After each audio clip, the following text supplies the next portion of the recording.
Good morning to you all and welcome to the Word of God and the reflection today. And today we are celebrating the feast of Saint Matthew. He is the evangelist as well as the apostle of Christ.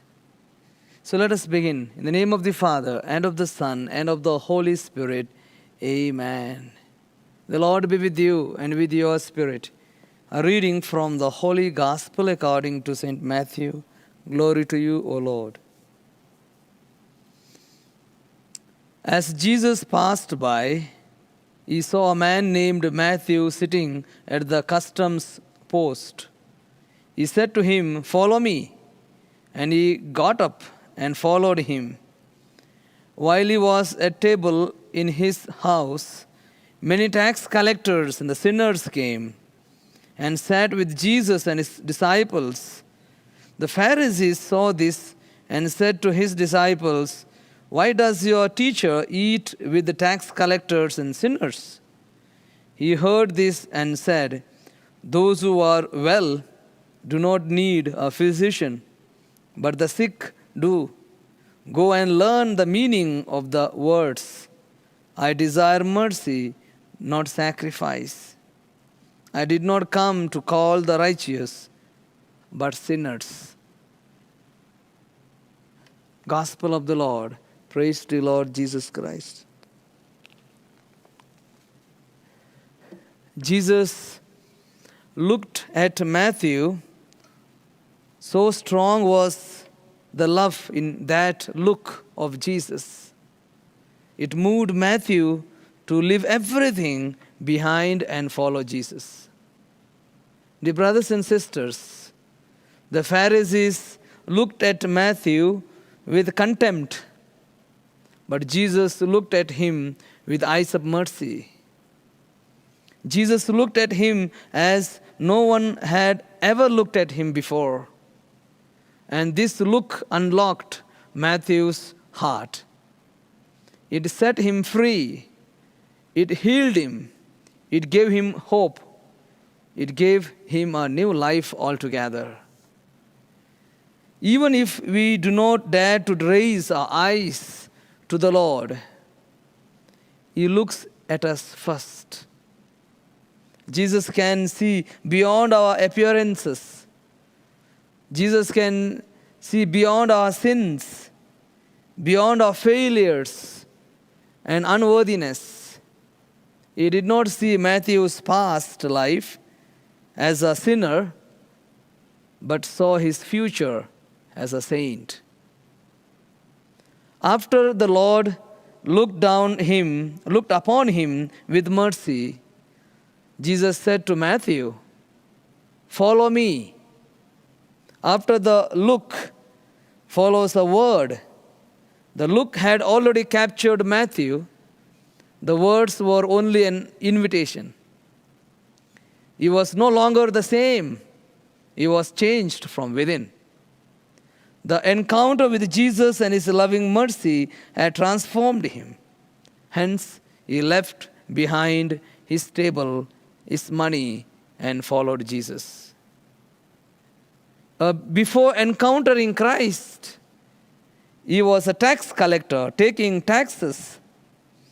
But after meeting Christ, he was an apostle giving his life. And even today, continues to give witness to Christ as an evangelist every time when his gospel is read and proclaimed. So let us look at others with the eyes of Christ and see the good in them and not with the eyes of the Pharisees, seeing the bad in them. Let us not define others by their past life. Instead, let us help them to refine from their past. Let us pray. God of mercy, you chose a tax collector, St. Matthew, to share the dignity of the apostles. By his example and the prayers, help us to follow Christ and remain faithful in your service. Through our Lord Jesus Christ, your Son, who lives and reigns with you in the unity of the Holy Spirit, God forever and ever. Amen. Hail Mary, full of grace, the Lord is with thee. Blessed are you among women, and blessed is the fruit of thy womb, Jesus.